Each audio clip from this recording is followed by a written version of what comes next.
अस्सलाम वालेकुम, मैं मंजर हसन।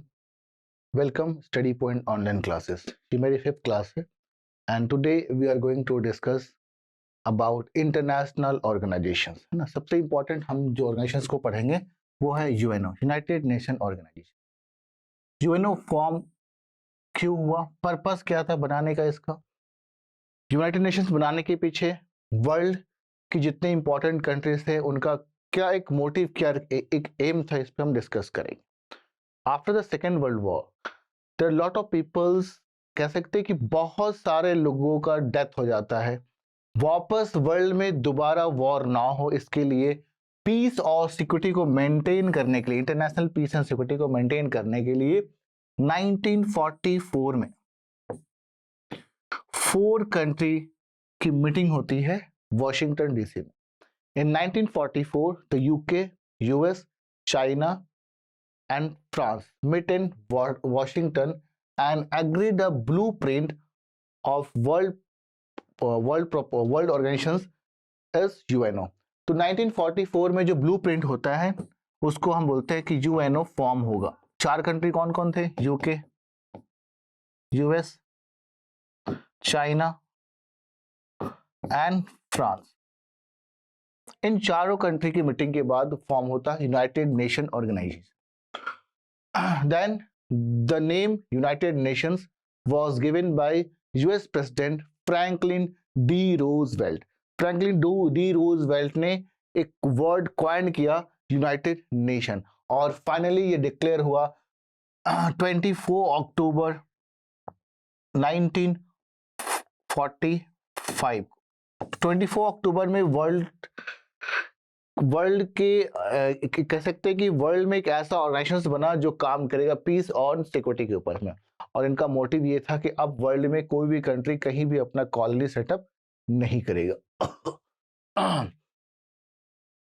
तो then the charter was sign in San Francisco in June 26, 1945 and finally came into existence। UNO came into operation 24 October 1945 और हम 24 अक्टूबर को सेलिब्रेट करते हैं यूनाइटेड नेशन डे,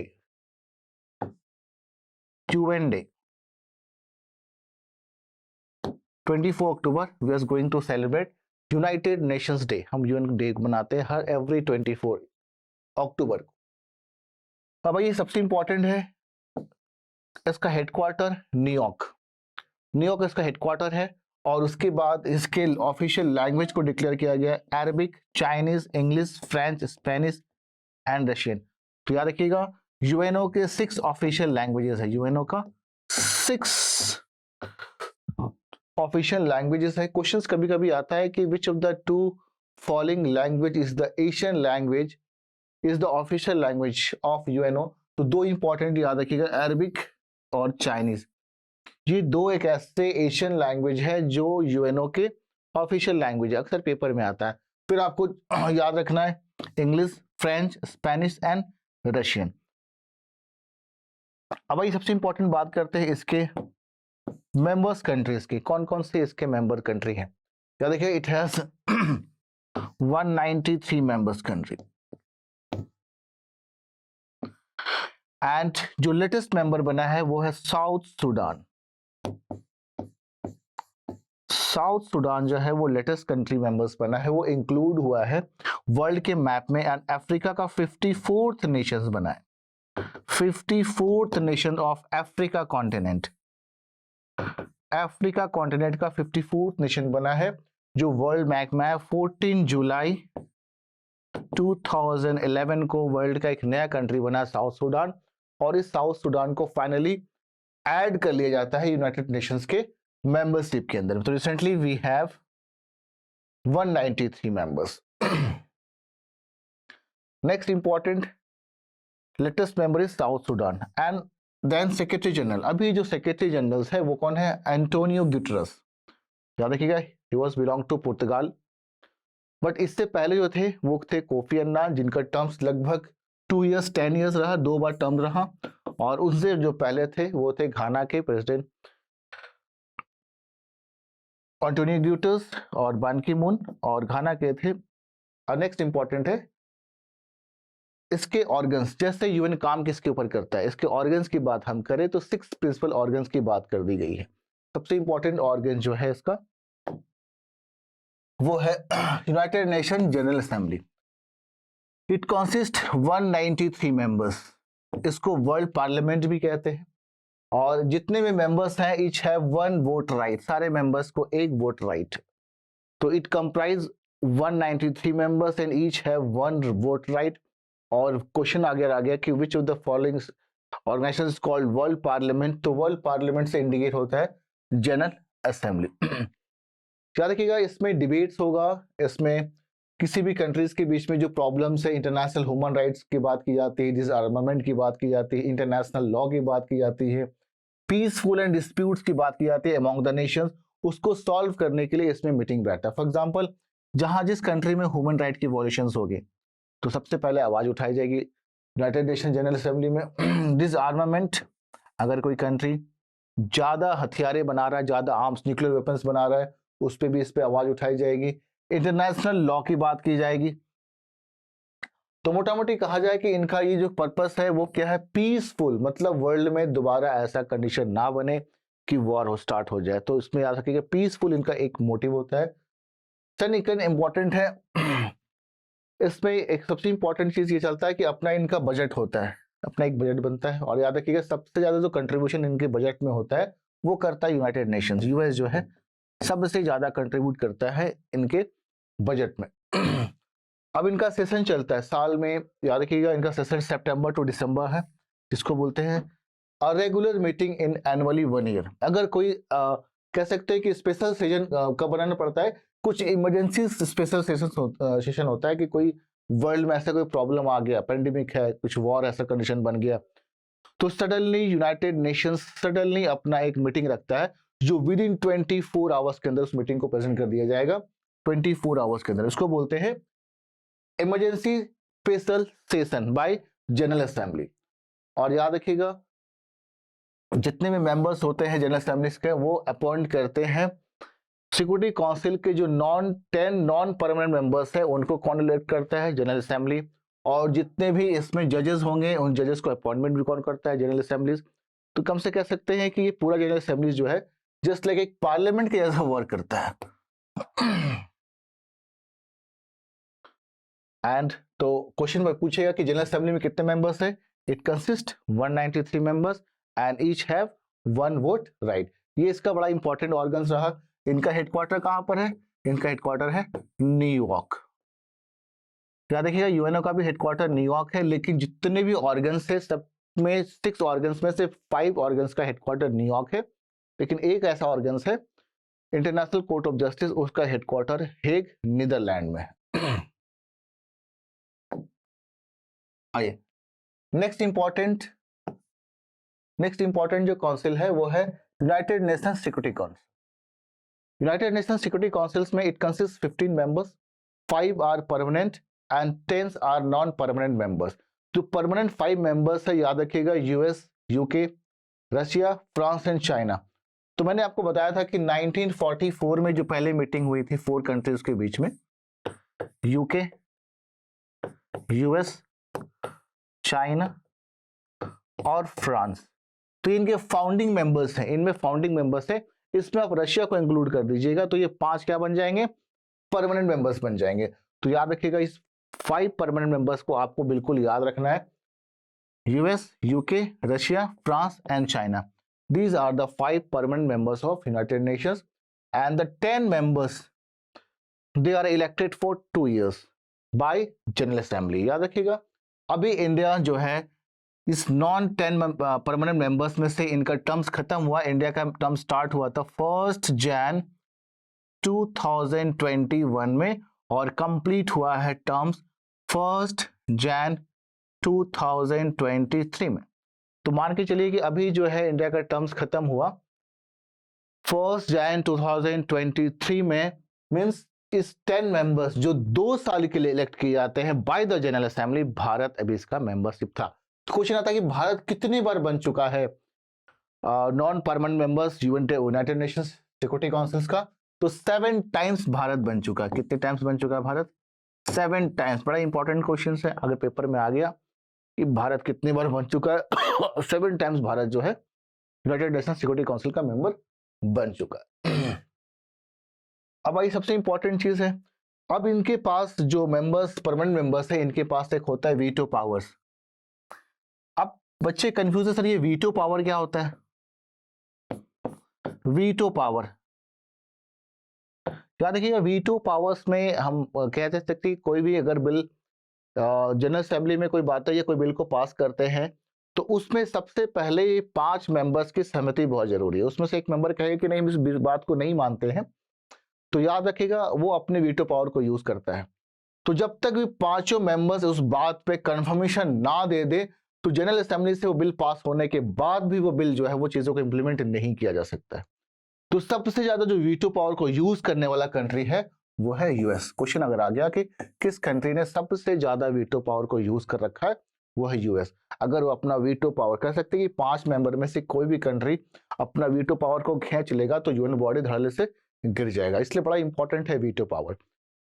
तो that is called permanent members के पास वीटो पावर्स हैं। और सबसे कम किसने यूज किया है? चाइना ने सबसे कम यूज कर रखा है अपना वीटो पावर्स को।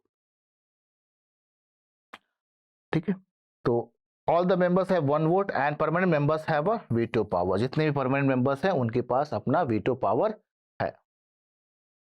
Next important organ is United nation secretary general. याद रखिएगा, एक एडमिनिस्ट्रेटिव हेड होता है जो पूरे यूनाइटेड नेशंस की ऑफिशियल चीजों को संभालता है।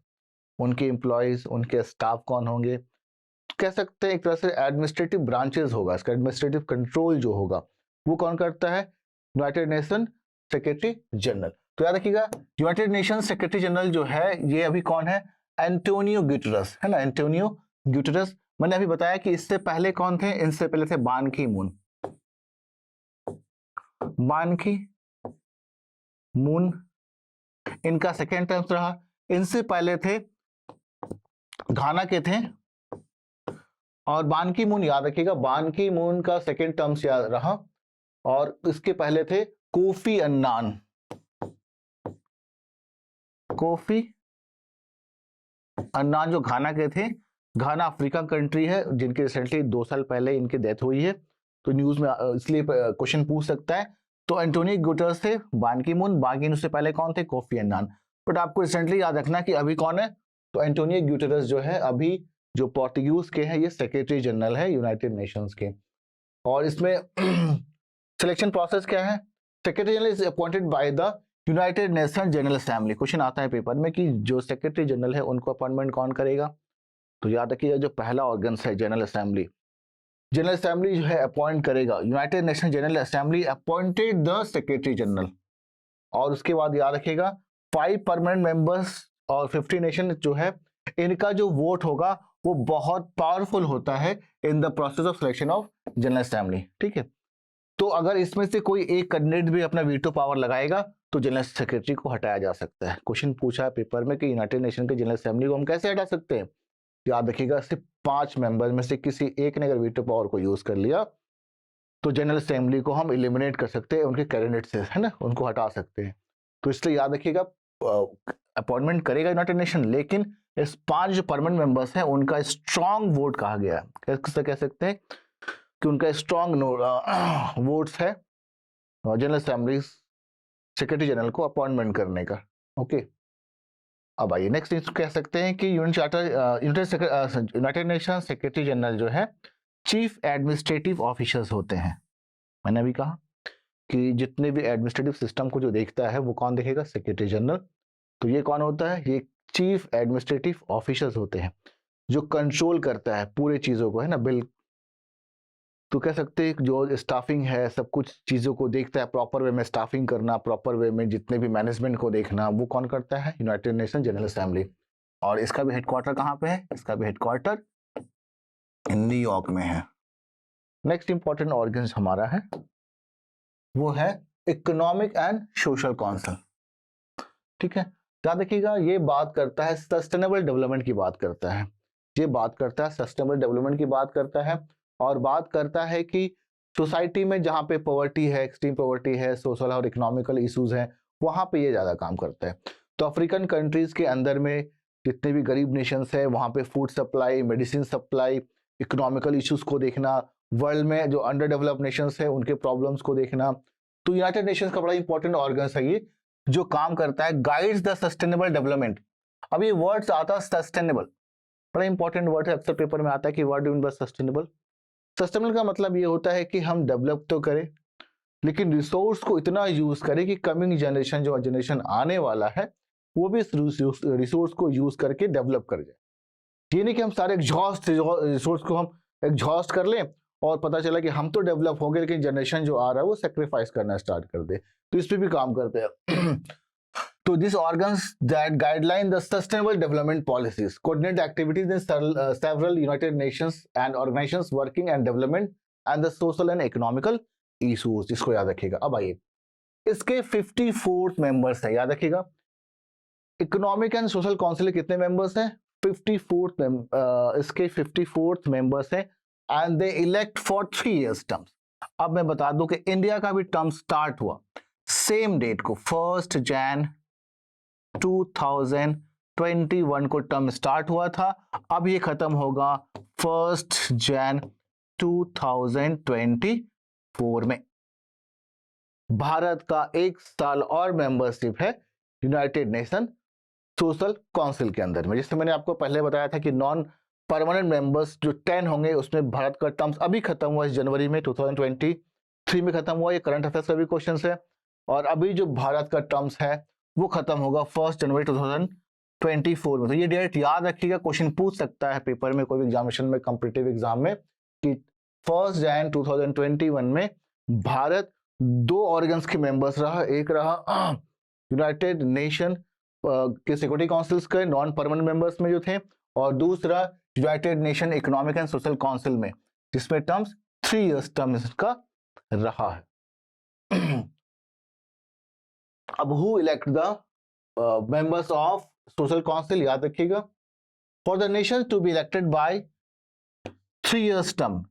तो यह है कि ECOSOC and economic social and council for 3 years term, majority of general assembly vote. याद रखिएगा, जनरल असेंबली के जो वोट होंगे वो 2/3 मेजोरिटी से वोट करेंगे और उसके बाद वोट के बाद इलेक्ट करेगा।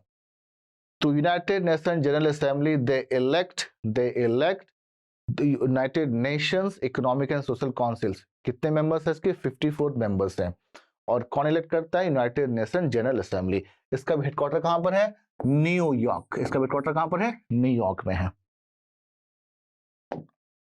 नेक्स्ट इंपॉर्टेंट ऑर्गन्स है इंटरनेशनल कोर्ट ऑफ जस्टिस। याद रखिएगा, ये international Court of justice, it consist 15 जजेस, नो 2 जज फ्रॉम 1 नेशन। याद रखिएगा, 2 जज एक कंट्री से नहीं हो सकता, और इसको हम वर्ल्ड कोर्ट भी कहते हैं। तो क्वेश्चंस अगर पेपर में आ गया कि भैया ये कौन से जजमेंट को देखता है? अ डिस्प्यूट बिटवीन 2 नेशंस, अगर 2 नेशंस के बीच में कोई डिस्प्यूट्स हो रहा है उसको सॉल्व करता है। याद रखिए, क्वेश्चंस आता है कभी कभी, एक बार आ चुका था कि क्या ये किसी इंडिविजुअल केसेस पर काम करता है? नहीं, ये किसी के इंडिविजुअल केसेस पर काम नहीं करता। बेसिकली ये काम करता है कि कभी किसी 2 कंट्री के बीच में कोई डिस्प्यूट्स हो, उस डिस्प्यूट्स को सॉल्व करता है United nation international Court of justice. याद रखिए, मैंने बताया था जितने भी ऑर्गन्स थे सबका हेडक्वार्टर न्यूयॉर्क था। सिर्फ एक ऐसा ऑर्गेनाइजेशन है जिनका हेडक्वार्टर नीदरलैंड हेग में है, वो है International Court of Justice, Hague Netherland. Hague Netherland, ठीक है। तो ये कहां पर है? हेग में, peace place Hague of Netherland, है ना। पीस प्लेस जगह का नाम याद रहेगा, peace place Netherland. The only the principal organs to be located in न्यूयॉर्क, ठीक है। तो सब ऑर्गन्स कहां पर है? न्यूयॉर्क में है। सिर्फ एक ऐसा ऑर्गन्स है जो कि न्यूयॉर्क में नहीं है, है ना। Only a principal organs to not be located in New York. मैंने बताया था, पेपर में आ गया। तो इवन यूएनओ का भी हेडक्वार्टर कहां पर है? न्यूयॉर्क में है। लेकिन सिर्फ एक ऐसा ऑर्गन्स है इंटरनेशनल कोर्ट ऑफ जस्टिस जिसका हेडक्वार्टर हेग नीदरलैंड में है। पेपर में अक्सर ये क्वेश्चन पूछता है, आपको केयरफुल रहना है थोड़ा सा। अब आइए, तो ये कौन कौन से केसेस को देखता है? सबसे इंपॉर्टेंट ये है hearing the cases related to crime, illegal state interference, ethic cleaning and other issues. और याद रखिएगा इसमें 5 जजेस जो होंगे उनके अगर उनको री इलेक्ट किया जाएगा तो 5 जजेस वर री इलेक्टेड फॉर 3 years। तो याद रखिएगा जो इसके जो जजेस होंगे वो 9 years के लिए इलेक्ट किए जाते हैं जो जज होंगे। तो नो 2 जज फ्रॉम वन नेशन सबसे पहले चीज है, एंड जजेस विज इलेक्टेड फॉर 9 years। अगर कोई जज को फिर से री इलेक्ट किया जाएगा तो वो फिर 3 years के लिए होंगे, वो फिर 3 years के लिए होंगे। याद रखिएगा इट कंसिस्ट हाउ मेनी जजेस? इट कंसिस्ट 15 जजेस और जज का जो अपॉइंटमेंट होगा फॉर 9 years के लिए। याद रखिएगा। तो इसमें आपको थोड़ा सा ध्यान रखना है कि इसमें a court settle the legal dispute between nation only when not individual organs and private enterprises according with the international law। मैंने अभी कहा आपसे कि कभी भी ये दो नेशंस के बीच में देखिएगा, किसी भी इंडिविजुअल केस को ये नहीं देखता है। Next important headquarter is trusteeship council, ये फाइनली लास्ट, और इसका हेडक्वार्टर न्यूयॉर्क। याद रखिएगा इसमें ये जो ट्रस्टीशिप काउंसिल है ये बात करता है self government and independence, but ये गुड गवर्नेंस की बात करता है। अगर कोई भी कंट्री या कोई भी नेशंस में गुड गवर्नेंस सिस्टम नहीं है तो वहां पे कहता है कि आप हम पे ट्रस्ट रखिए, हम वहां पे गुड गवर्नेंस में डेमोक्रेटिक सेटअप करके देश आपको दे सकते हैं।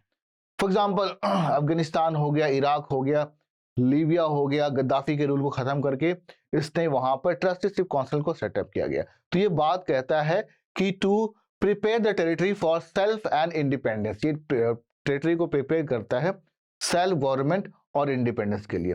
लेकिन याद रखिएगा इन 1944 ऑल द ट्रस्ट टेरिटरीज जितने भी गवर्नमेंट के थे उनमें जो लास्ट नेशन को जो दिया गया था, ट्रस्ट दिया गया था, उस नेशन का नाम है पलाऊ। तो trust all the territories has attend self government और independence with the last nation being Palau. लेकिन अभी बात की 1994 में अभी क्या हो गया कि continues exist only the paper, अभी इस पे बहुत ज्यादा ये वर्क नहीं कर रहा है, ज्यादातर ये पेपर वर्क ही करता है। लेकिन याद के रखिएगा ये भी एक बहुत बड़ा ऑर्गन्स है जो सेल्फ गवर्नमेंट या कह सकते हैं गुड गवर्नेंस सिस्टम को इंट्रोड्यूस करने में काफी हेल्प करता है वर्ल्ड वाइड में। मीन्स जहां पर मोनार्चिकल फॉर्म हो वहां पर डेमोक्रेटिक सिस्टम करता है, जहां पे ऑटोक्रेटिक या कुछ ऐसा गवर्नमेंट हो जो तानाशाही सरकार हो वहां खत्म करके गुड गवर्नेंस सिस्टम को सेटअप करता है। तो ये हमारे 6 ऑर्गन्स थे। मैं एक बार फिर से बता दूं 6 ऑर्गन्स का नाम। सबसे पहले आपको याद रखना general assembly, it consist 193 members. उसके बाद security councils, it consist 15 members, 5 are permanent, 10 are non permanent members. 5 जो परमानेंट मेंबर्स है उनके नाम आपको पता होना चाहिए। पहला है यूके, यूएस, चाइना, फ्रांस और इंक्लूड कर लेंगे रशिया को। और जो नॉन परमानेंट मेंबर्स है they are elect for 2 years by general assembly. अभी इंडिया का टर्म्स खत्म हुआ है 1 January 2023 को।